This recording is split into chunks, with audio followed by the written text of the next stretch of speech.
Yeah, good morning, everyone. It's a pleasure to be here today, being able to be up here and talking about such an amazing topic today. We've been on this journey as a church and as a denomination, this 40 days of prayer to start the new year. And part of that has been us focusing on different aspects of who God is, what He's like, how He works in this world.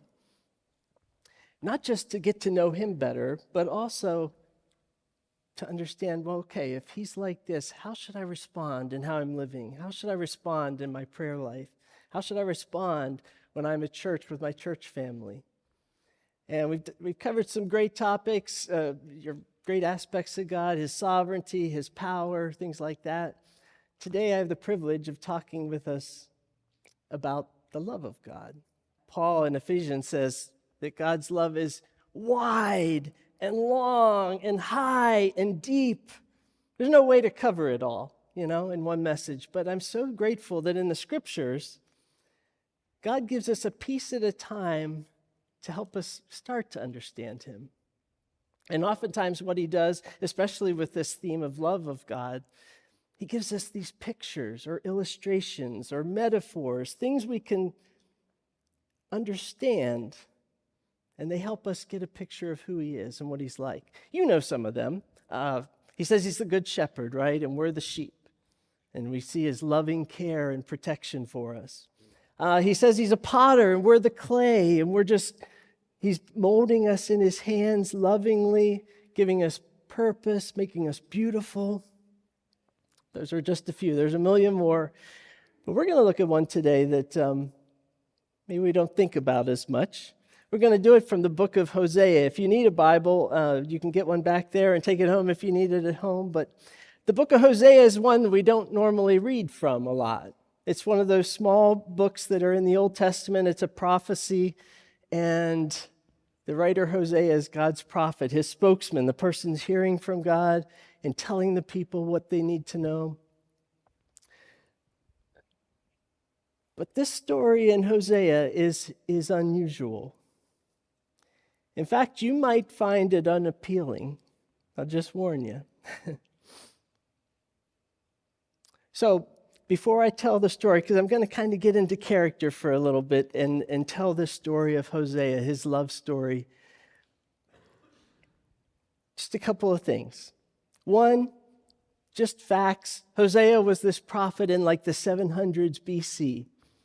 And it was at a time when the people of God, again, were running as fast and as far away from God as they could possibly be. Running to other idols, running to sin, running to everything and anything but God. And it's in that kind of context Hosea comes to speak. Another thing I want to just say is that sometimes God asks weird things of His prophets. You'll see that in the Old Testament. He'll ask them to do something that's strange. That's a common thing. Sometimes He would ask them to be like the illustration He's trying to get across, and so their very life becomes the illustration. And that's what we find in Hosea. Another little warning. In this story, there's a prostitute. And it's a prostitute who has made a lot of bad choices in life. And that's often the case. But in our day, in our age, we understand that there's a lot of prostitutes, male and female, who aren't in that lifestyle because of choice. They've been forced and abused and trafficked into it. And that's a whole other story. I just want to separate those two in our minds, because even God does that. In Hosea, in chapter 4, there's a place where God speaks to His people and He says, you know what? I am not going to punish the ladies who are prostituting. They're not there because they want to. They're forced into it by the lust of men. So even God separates the two kind of things, and I just want to say that. And lastly, as I tell Hosea's story, I'm going to add some stuff about how I see that he might respond, he might be feeling. One of the main reasons I have to add some stuff is because the Bible doesn't say anything about it. It just tells us the story without how Hosea is reacting to it all. And so I think God is inviting us in to consider, what would this be like to get this message that Hosea received? So with all that said, without further ado, I just want to tell you the love story of Hosea and a lady named Gomer. Let me just make this very clear, God. I did not sign up for this. I knew when you called me to be a prophet, it would be hard. I knew there'd be days you would give me messages for the people that were difficult to deliver. I knew it would be hard, God, but I knew that it would be unusual sometimes and unexpected, but I didn't expect it to be unacceptable. And I was ready to just serve you and hear from you, and it's still hard for me to fathom that one of the messages you sent along my way was what it was. How did you put it? Hosea, go and marry a prostitute. Oh, that's rich. Go and marry a prostitute. And then as if I can somehow normalize that, you said, go and have kids with her, build a life with this prostitute. To be honest, even today, I don't know if the problem was I didn't hear you right or if you were out of your mind.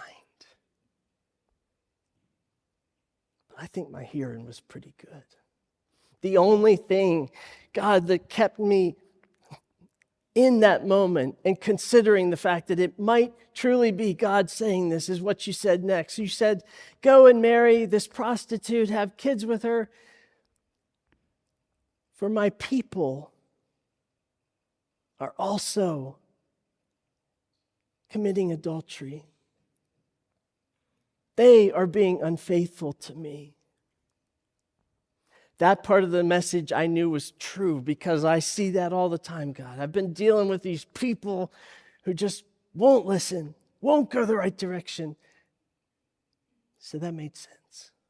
And the funny thing is, I actually started to believe that maybe, just maybe, this was the right thing to do. Because you did allow us to build a life. I even felt the love growing in my heart for her. And we had children, and you led us into this normal life. And somewhere in my mind, I think I thought, okay, I did something incredibly hard for you, God, because you asked for it. You wanted to show the people an example, and I was willing to be your illustration. And maybe the reward would be the good life.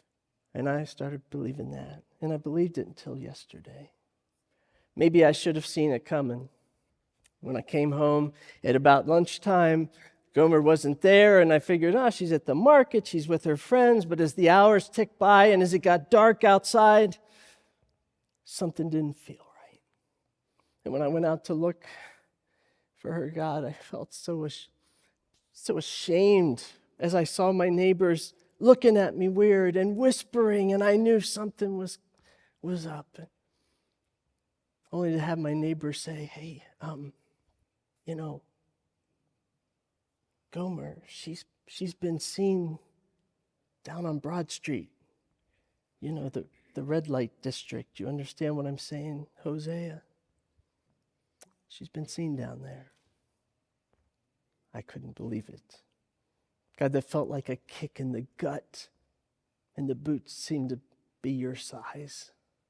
How could this story end this way? How could you allow your prophet to go through this again?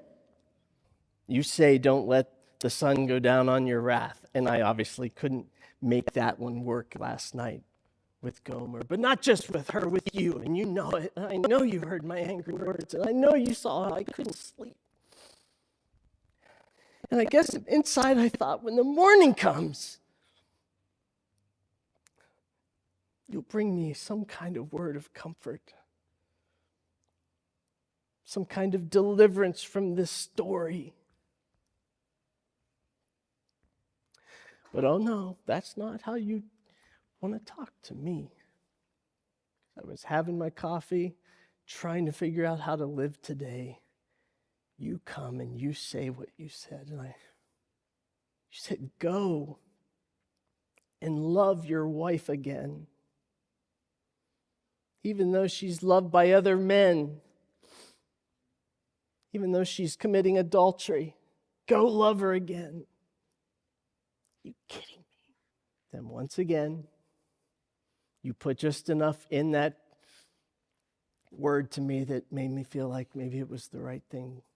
Maybe it was what you were truly saying, because you said, do it because that's how you love your people who keep running off from you. And you keep chasing them down and loving them, even though they're unfaithful. So what I do? I relented to do what you said. Got some money together because I knew I was going to have to buy her back this time. Thought maybe 15 shekels would be enough. And I headed off down to Broad Street. I can see the headlines, prophet seen in the red light district, scandal. But I got there and I was walking for blocks and I didn't see her, and I thought maybe she's not here. Maybe I was mistaken. Maybe everyone was wrong, but I knew I couldn't believe that until I went back to that alley where I found her the first time. And my heart sank when I turned the corner, and there she was, giggling with other guys. I don't know who was more shocked that I walked down that alley towards them, if it was me or if it was Gomer or if it was those men who wondered, what in the heck's he doing here? The prophet, they know who I am. I looked those men straight in the eye and said, I'm here to buy back my wife. And you saw how I looked in Gomer's eyes and told her, please come home. I'm ready to love you again. I'm ready to move on and live a long life with you. Just come back. And as I turned and I walked away from that alley, it did not escape me that I heard no footsteps behind me. So here I am, sitting at home, staring at a door that I'm not sure is ever going to open. And God, if our stories really are tied together, if I really am the illustration of you and your people, I got to ask you, how do you do it? Are you sitting around looking at a door that you're hoping someone will open to come back home? I don't know. This is crazy. It's a wild story, isn't it? It's a bittersweet story, and all the sweetness is with God in one sense, because if this picture of his love is really true, and he's not just having to face dealing with one betrayer, one adulteress, one adulterer, but he's having to deal with billions and billions of them. And yet he still is coming back to every single one of us and buying us back. That's an amazing love. But the bitterness part, right? We understand who was playing our role in this little movie, right? Gomer was playing our role. That's not so inviting. That's not so thrilling to hear. When I read that story and when I think about how the children of Israel kept doing this to God, running off from him and prostituting themselves with other gods and just running to anything and everything but God. We get tired of hearing their story in the Old Testament. It just keeps happening and happening and happening and happening. And the only thing that makes us not just throw the book away is because then we look at our own lives and our own diaries and our own stories, and we realize, oh, gosh, I'm just like them. But why does that happen? And in Hosea, there's probably a lot of different reasons why it happens, but in Hosea, there's one answer that keeps being driven home as to why the people of Israel did this.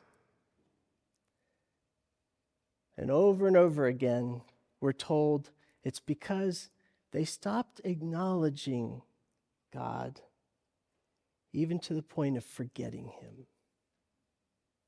Look at these verses with me. In 2:8, Hosea 2:8, it says, God says, they didn't acknowledge that I was the one who was giving them blessings. In 4:4, he says, there's no acknowledgement of God in the land. They're acting as if I don't exist. There's a spirit of prostitution in their hearts, he says in 5:4. They don't acknowledge the Lord. 2:13, Israel went after lovers, but me she forgot. 8:14, Israel has forgotten their maker. 13:6, I fed them till they were satisfied, and then they became proud. And they forgot me.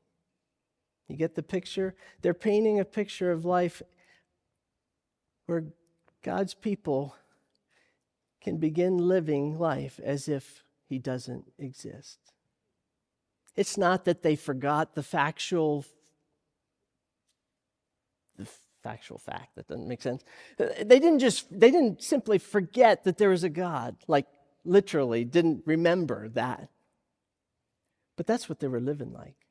To look at their lives, you would think they must be atheists because they have no place where God is playing a role in their life. And that's what we do. We get living this life we're living and we stop acknowledging him. Maybe it's because we don't want to acknowledge him because we want to do something different and we just know he's over there. We're going to do our thing over here and things will be like that. Or sometimes maybe we don't even know we're not acknowledging him. We're buried under the stress and the worries of our life and our eyes are only on us and our problems and we kind of forget he's in the room and it happens a million different ways, but it happens. And today, with the time left, I just want us to talk about maybe some ways that we can live our lives so that we aren't among the group of forgetters. And obviously, the answer to forgetting things is remembering things. I got a confession. One of my greatest weaknesses in life is how forgetful I am. I mean, it's awful. Who are you? No, it's not that bad. But, the longer I live with that fact about myself, the easier it is to think, this is just how I am. There's no fixing this. That's not really the picture that the Bible gives about forgetting and remembering. But the picture the Bible paints for us is that if you're going to remember, it's not going to be some passive thing. Like, well, I hope that I remember that God's around. I hope I remember him when I'm in trouble. I hope I remember him when things are great. No, there's no hoping like that. Look at what Deuteronomy 6:12 says. It says, take care lest you forget. In other words, there is a way for you to take care of your life so that you don't forget God. So that I don't forget God. That's not right. Deuteronomy 4:9, it says, watch yourselves closely so you don't forget. Keep an eye on yourself. Watch how you're living.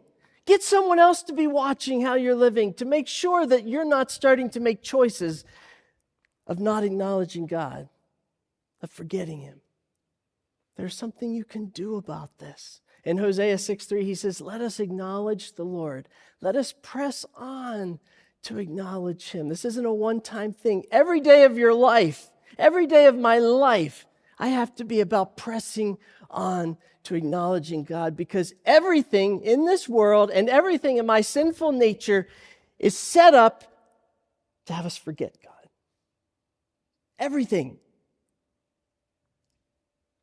Success is. Failure is. Our values are. We have to press on. So today, in the time remaining, I want to give us a couple of possibilities, things that maybe we can do practically in our lives that will help us remember. And the first one I think is the most powerful, most meaningful of all, to me at least, is you got to keep track of your testimonies. Testimony here, what I mean by that is the things you see God doing for you in your life, the stories of how he's delivered you, how he's helped you. All those testimonies, we got to make sure we don't lose them. We got to keep track of them. Psalm 103, the psalmist writes this. He says, "Forget not his benefits." And then he talks about, don't forget these testimonies. You remember how he forgave you? You remember how he healed you? Remember how he redeemed your life from the pit? Do you remember how he loved you with compassion? Do you remember how he satisfied your desires back then? Those are all testimonies. And he said, don't forget them. And why are they so important? Well, for one thing, they're one of our greatest weapons to use against evil. Revelation 12:11 says something really remarkable. It said the people triumph over Satan, one, because of the blood of the Lamb, and we understand that because we talk about what Jesus did for us all the time, right? But two, by the word of their testimony. When you hold on to what God has done for you and you grip it with all your might, Satan can't pry you away because you're standing in the truth of what God's done. You're standing in a place of trust and faith, and that defeats him. Your testimony is so important.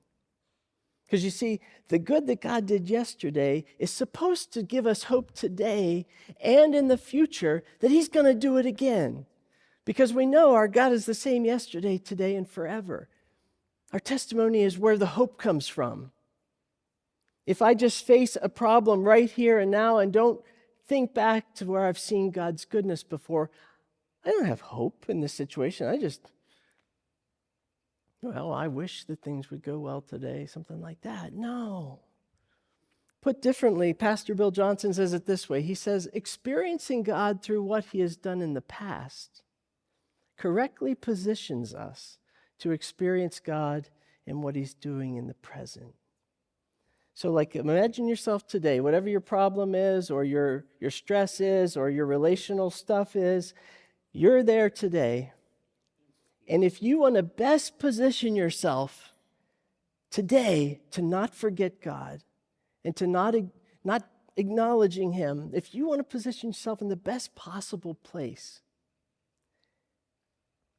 think back to and re-experience what God has done before.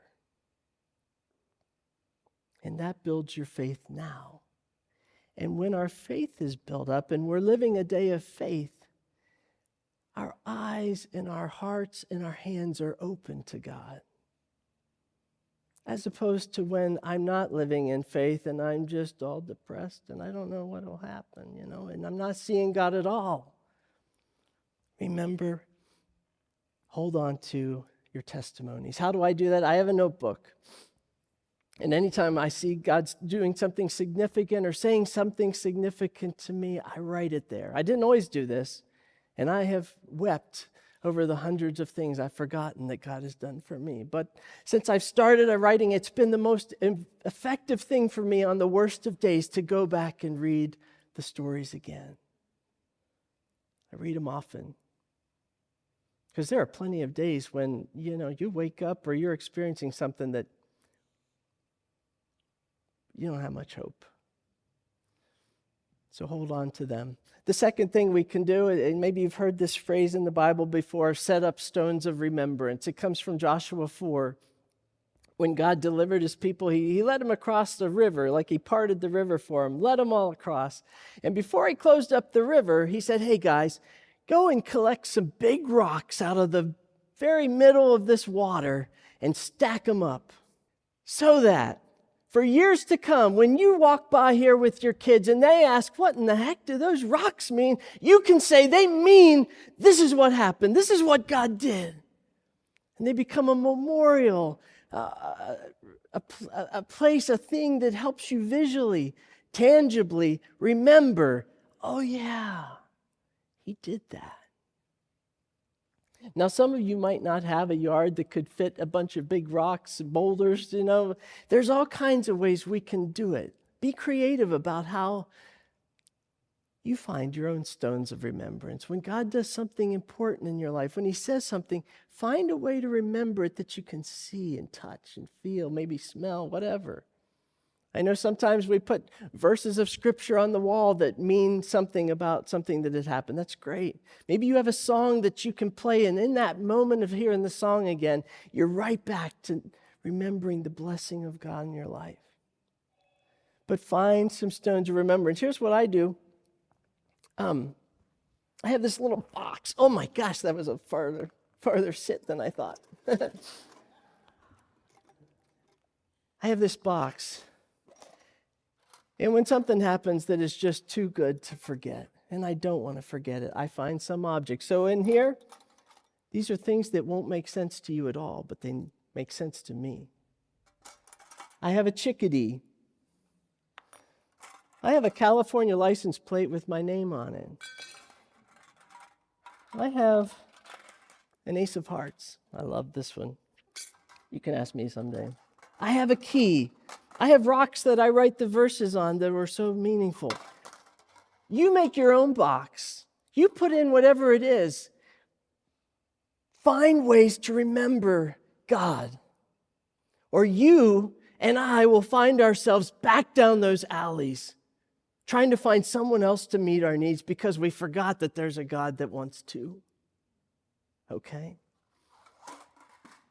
The third thing, as I try to get up from this low place, practice benevolent detachment. I read about this in a book by John Eldredge. He uses this phrase, and here's what it means. You see, in life, we tend to forget God when we have plenty and when we don't have enough. That pretty much covers it all, right? We're usually either or, and both places offer us wonderful opportunities to forget God.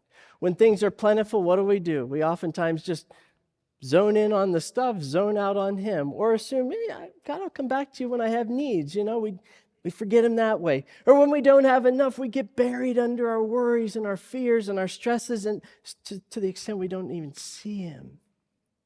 So one of the greatest things you can do is find a way to regularly approach God and say, hey, I'm not in this alone. It's not just me and this stuff and these people. You're here.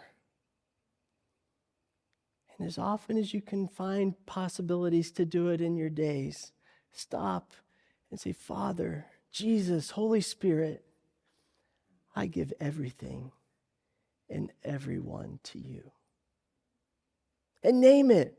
I give that problem. I give this sickness. I give that relationship. I just give it all to you. I'm just taking a moment, getting it off my plate, off my shoulders, and onto yours. And as you do that, you're acknowledging that there's a God and that he cares.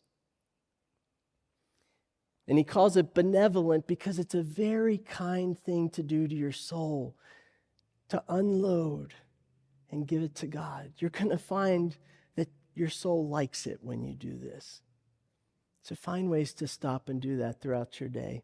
The next one is probably the easiest one to accomplish. Go outside. And I don't just mean for the nature lovers and stuff like that. Everyone, go outside. They say now that the average American, and this alarms me and makes me sick, and I can't even imagine it's true, but the average American spends 93% of their life inside. And some places that are inside are nice, but if you're spending your entire life in a building, in a place, what are you seeing? You're seeing only the things that men have made and women have made. And it loans itself to helping you think, we're it. We do it all. And then you go outside and you see the nature. You see the mountains and you see the weather and you see all these things that the only possible conclusion you can reach is, well, I didn't do that. She didn't do that. God did it. And what are you doing? You're acknowledging him. And it'll come naturally. Psalm 104, just read it. It talks all about how God's involved with the water and the mountains and the animals. He's like a full-time gardener and zookeeper. He's amazing. Go out and see it. It'll help build your faith. The next one, I don't think it's possible for us to live a life where we're not forgetting God if we don't sometimes get alone and be quiet. You know the world we live in, the distractions that just tear us away from thinking of God.